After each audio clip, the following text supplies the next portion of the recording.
It is the last day of dress up week, and I'm here this morning to read you the book Birds. It was written by Kevin Henkes, and the pictures were drawn by Laura Dronzek. Birds.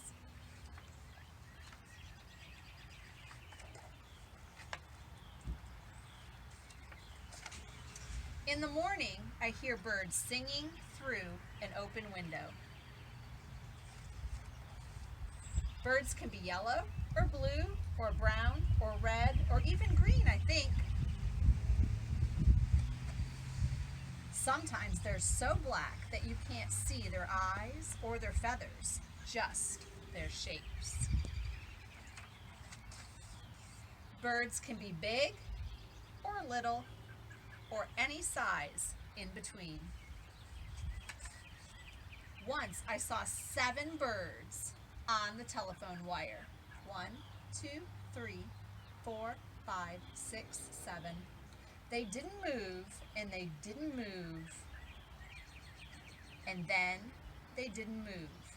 I looked away for just a second,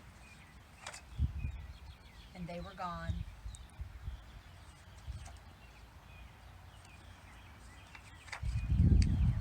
If birds made marks with their tail feathers when they flew, think what the sky would look like.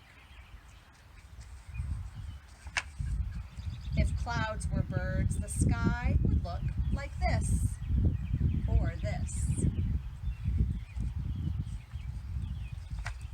Sometimes in winter, a bird in a tree looks like one leaf left over.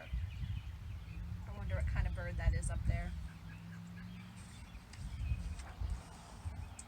If there are lots of birds in one tree and they all fly away at the same time, it looks like the tree yelled.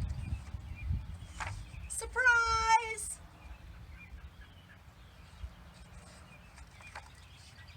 If I were a bird, I'd ask where all the other birds go when it's so stormy and they can't get home to their nests. I like to pretend I'm a bird.